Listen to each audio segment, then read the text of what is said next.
just going to give you a little bit of kind of an overview of some key points from a recent study that we published, and I'll post the link into the chat as well at the end of today. And I guess what I'd like to talk about as well is kind of the journey and how this project came about and the colleagues that I worked on with this. So in terms of the study, it's published now in the Journal of Further and Higher Education.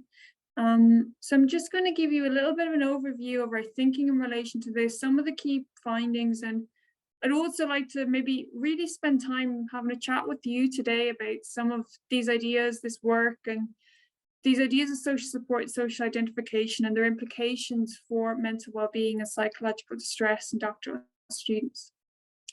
And I guess the starting point for a lot of this came probably around 2019 when we started discussing, and I started to have these discussions with Kelly Sisson, an author on this paper.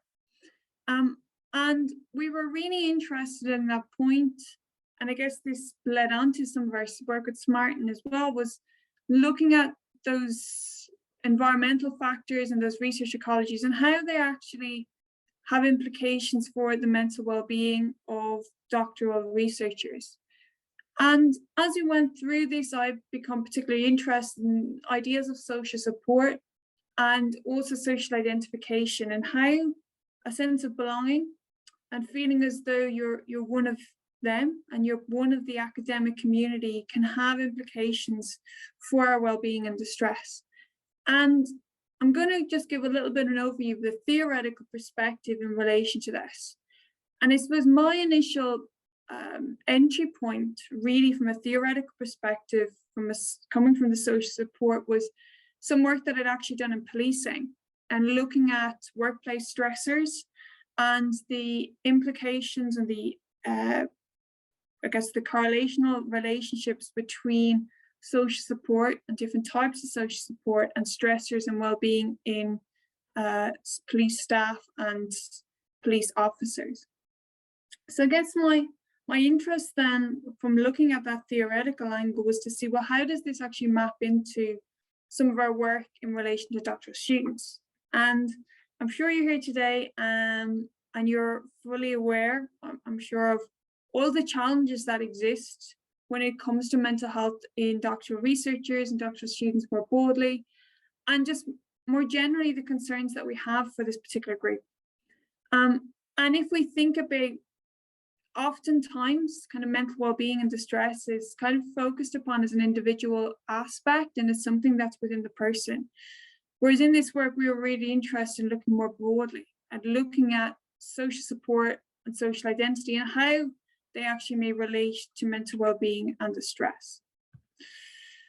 So just to, I guess, give a little bit of a perspective in terms of where we were coming from in relation to some of these definitions, just so we can have that clarity moving forward. So the idea of social support is the idea that we have these two individuals. So in the case of the study, as you will see, we actually look at multiple different types of support providers and how that may actually relate to well-being.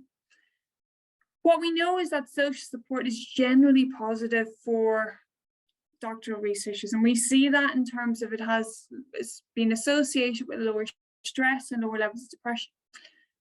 But I guess one thing that's often not considered, as I will note on the next slide, is this idea that we have different functional perspectives. So often we talk about the structure of our social network. So we may be interested, for example, in who is in our network and maybe the different relationships that we have there. So we might do that type of analysis.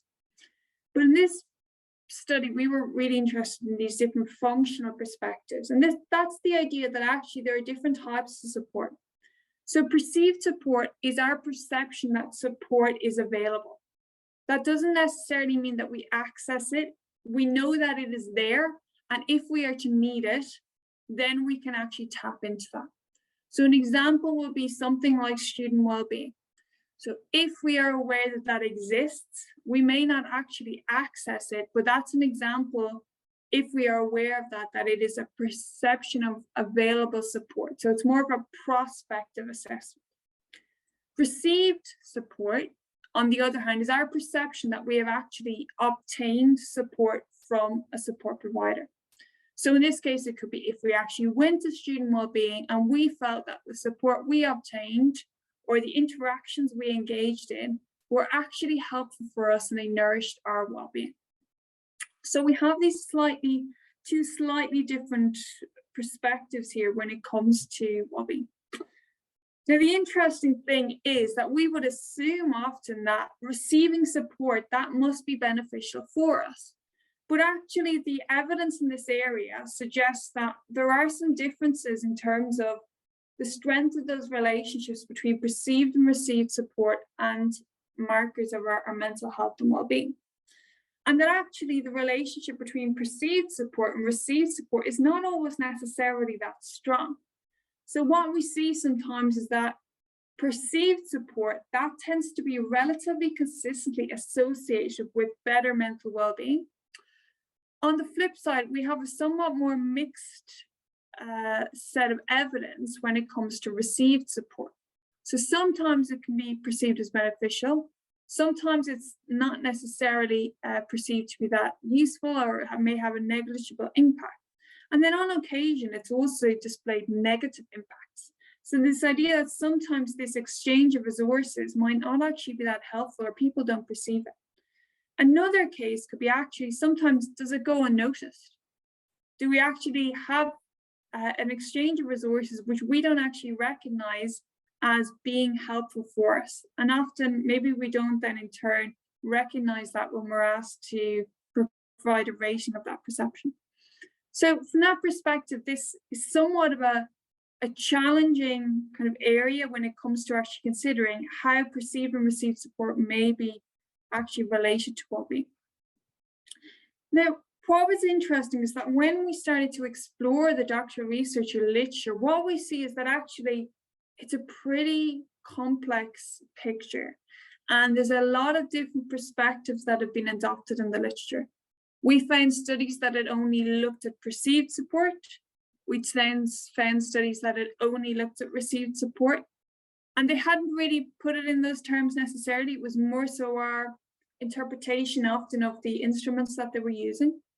We saw some measures that were actually, the way the questions were phrased were mixing both of these. And then in some cases, there was no statement. So on the whole, what we felt would be beneficial at this point was to actually look to see what are the relationships between perceived and received support and well-being, and actually look at the co-occurrence of those together. So that was, I guess, one key objective of our study on this occasion. But I guess the key thing is that social support doesn't happen in a vacuum. It doesn't just happen. It requires that we have those connections with other people. And this is where we brought in this additional dimension of social identification. And this is this idea that when we are getting support, whether it becomes from one of us, so someone like us, or somebody who's less like us, does seem to make a difference. And we see that in the social identification literature, that power of us and the power of that togetherness. So coming from my background in sports psychology, we often talk about, that sense of togetherness that we may have a team, that sense that we almost adopt some of that social identity of the team into our own personal identity. So, often a good example is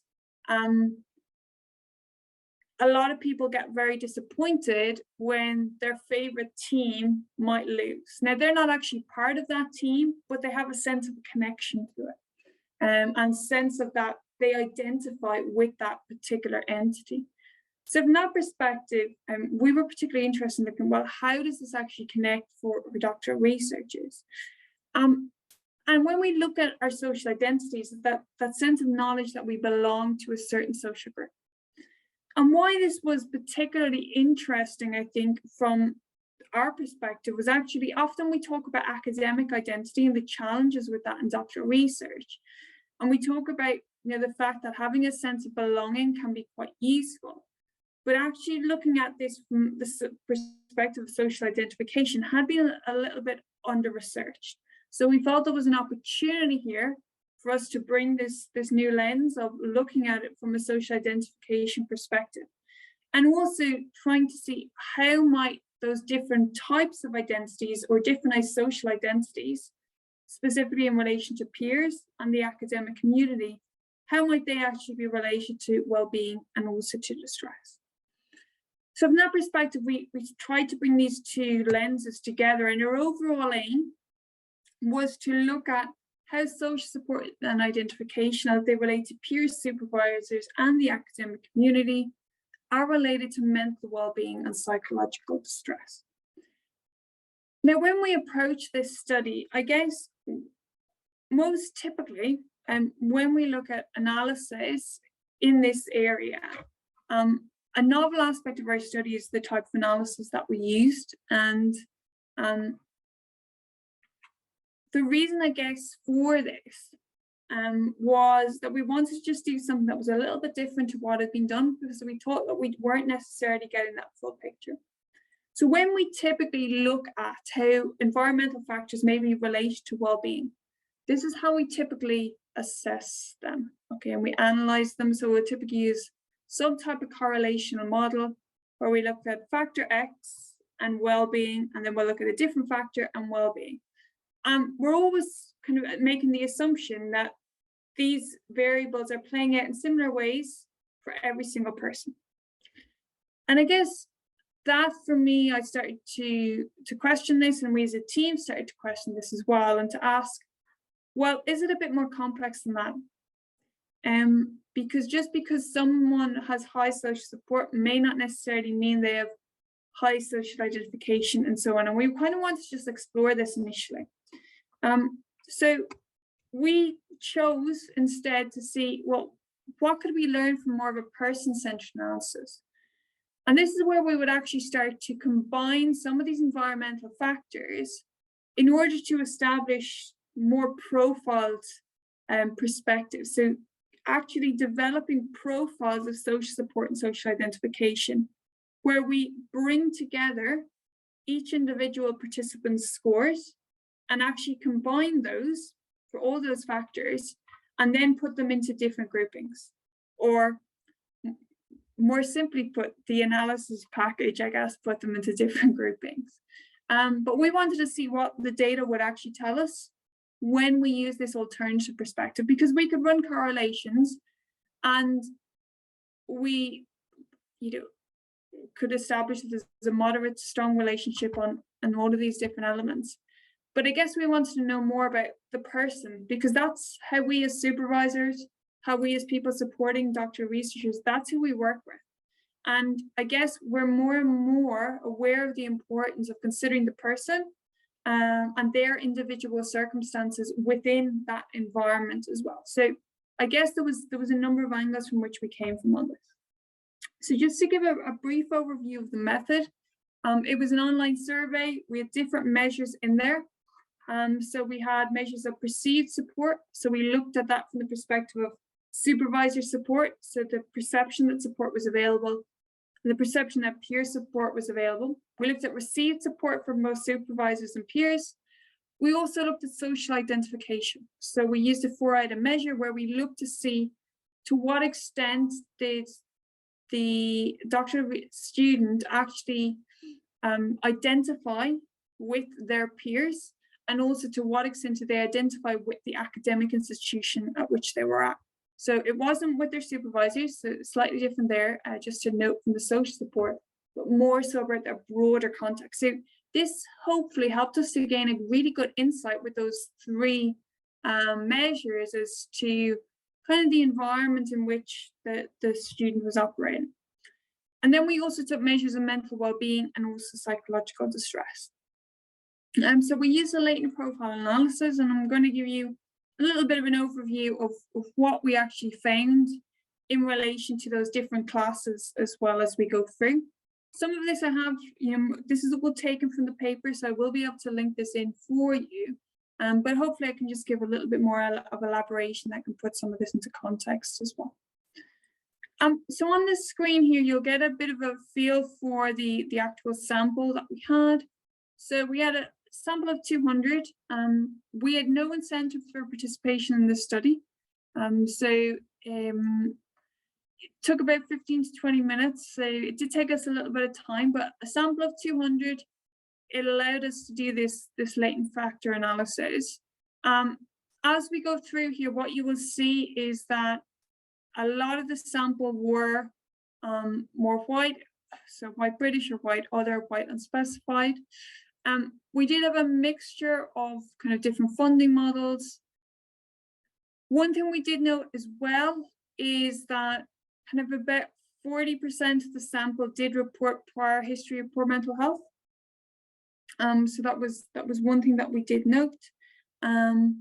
We also took account of kind of caring responsibilities. So about a third of participants stated that they had caring responsibilities. And what you'll notice at the bottom is that we've got stay-at-home restrictions in the institution country. We did do a check on this. We didn't actually find any differences. So some of the data were collected during the period of COVID. It was an anonymous survey, and I guess we'd set it up before COVID. So it was difficult for us to be able to, I guess, examine or identify the kind of contribution of that. So we did have information on the country that they studied in. So we looked up if there were stay-at-home restrictions in those locations at that point. So we did try to consider that as well. So that is just something to note. But we didn't find any differences there in the ratings when it came to those outcome variables. So, sorry, this has just skipped on me. When it comes to the results, so the first part of this is when you do the latent profile analysis, you get these different kind of clusters and different factor solutions, and there's lots of different options. The best fit that we found was that for the mental well-being, we had 6 factors, and for the psychological distress, we had 4 factors. So what you will see, and you'll see it in a little more detail on the next screen as to what those profiles looked like. But what we found, or how we title these, are outlined above. Now, what you will see for both of these kind of profiles is that we tend to have kind of profiles that are low support identification, high support identification in both groupings.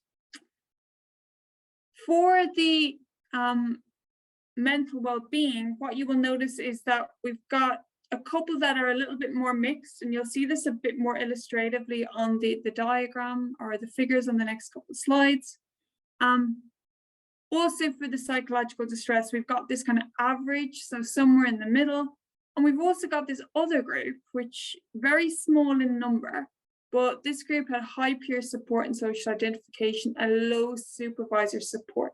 So they're quite a complex type of group in the sense of they're kind of showing that they're more peer oriented in terms of their perceptions that are of the higher scoring, and lower when it came to their supervisor. So that was quite interesting in terms of considering who might be in that group. And I think that's where some of this analysis starts to show its strengths, I guess, in terms of it's actually saying to us here that there's a lot more complexity in this. We can't just assume that support is related to well-being and that it's the same for everybody. Actually, everyone might report slightly different profiles, and that's something that we need to consider. So on the screen, I don't know how well you will be able to see this. So again, I will have the link in the chat for you to explore this further. But hopefully you can see kind of some of what we were able to find. So if you look over here on the left-hand side, this is for mental well-being. What you'll see is all of the scores here for the 6 variables. For social support, both perceived and received and social identification are displayed for the 6 groups. So this group over here on the left, class 1, is the low support identification. So what you see here is that relative to the standardized mean, all of their scores are much lower.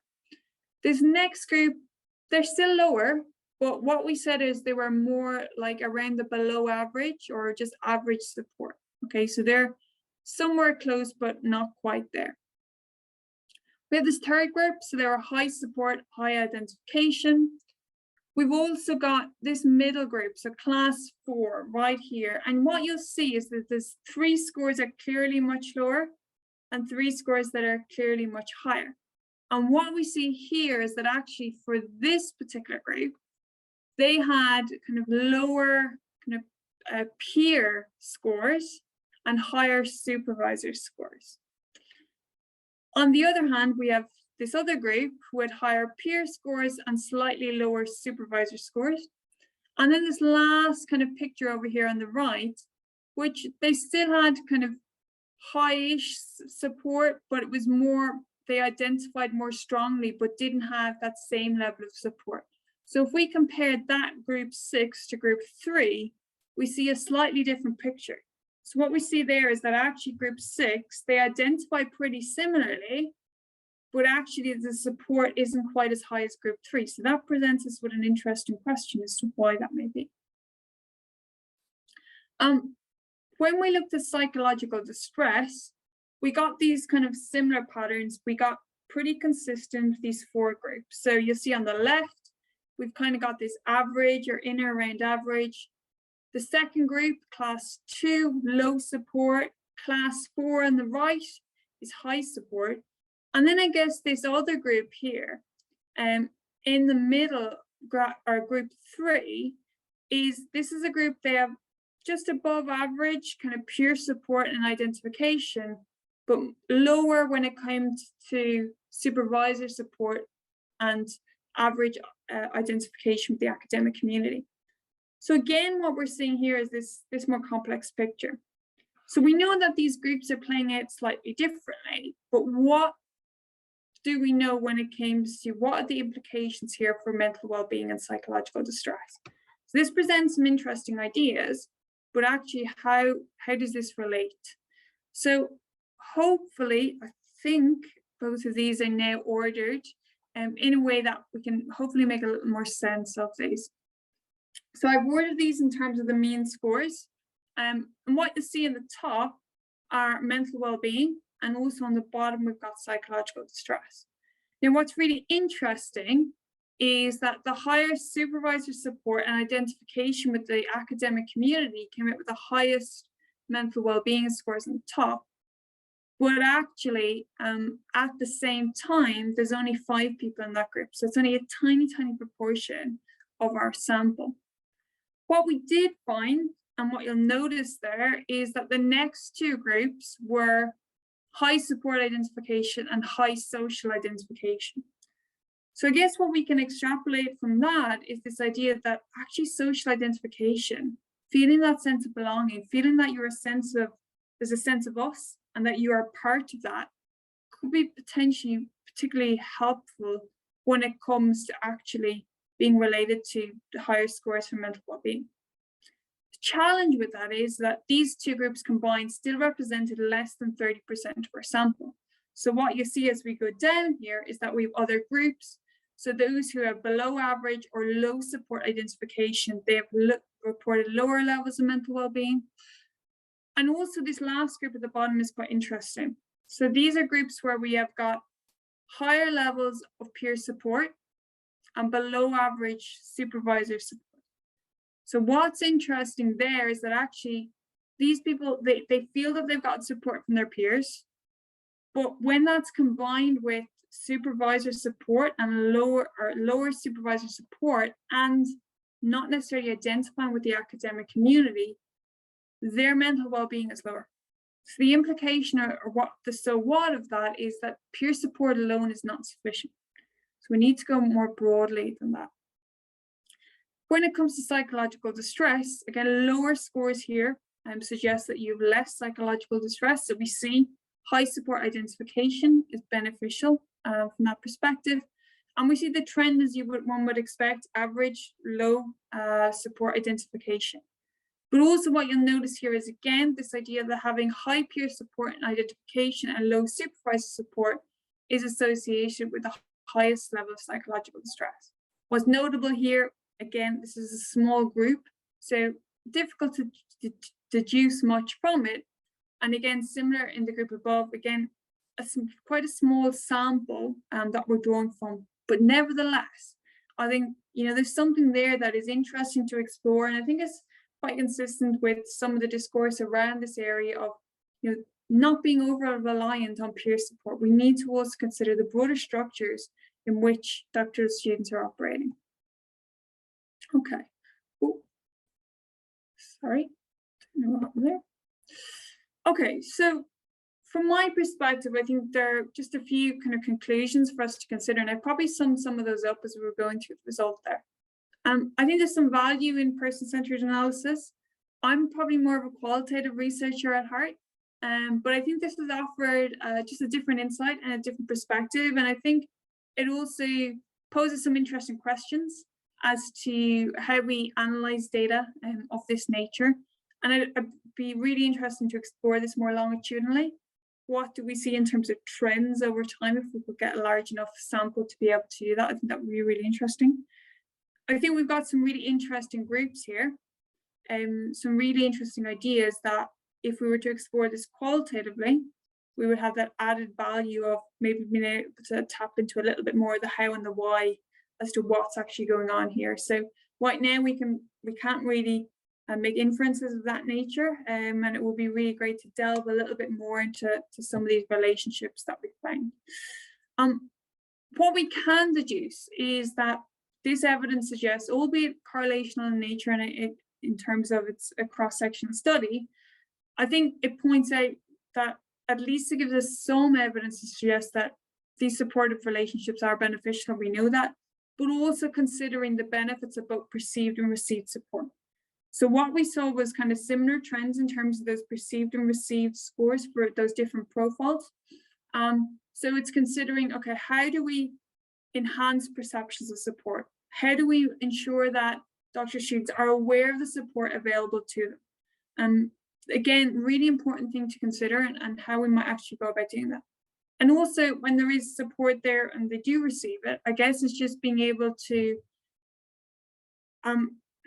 make that clear and not in a kind of super explicit way, but I guess it's just being able to, for them to just feel as though they are getting that support. And I think that's really important. And when it's needed, to be able to provide it. I think that's really key. And I think also this for me is really important. We can't just rely on peer support. Yes, that is really important, but it needs to be alongside supervisory support and also academic institution support and more broad support from the sector as well. So I think from my perspective, there are a number of different elements there that we consider, but I thought those were some of the key points that I would finish on for today. As I'm doing that, I thought I'm bringing this to a close. I thought it would just be useful just to post into the chat the link to the paper. So I've just done that now. And also, just in case any of you are not aware, I just thought I'd take this opportunity just to mention some of our other work that we've done over the last couple of years, funded by Smarten, which is where we looked specifically at early stage doctoral researchers, and we developed some guidance around how we can support the development of their mental health, specifically focusing on the induction process. So if any of you haven't come across this research, please do feel free to engage with it. We'd love to visit our website, so you can access that by the QR code or the link that's on the screen there if you can type it in. We've got all of our outputs there that are available to access. There's a self-assessment planner, so you can actually go in there, assess where your provision may be at right now, where you might need to feel that there are areas for development. And we'd be really open to just getting your input, any ideas. If you've used any of this work, please do get in touch and let us know. Or if there's anything else that we can do to support you with that, that would be great as well. Other than that, I'm going to just turn off my screen, but my email is there and also my Twitter handle as well if you need to or would like to reach out to me at any point.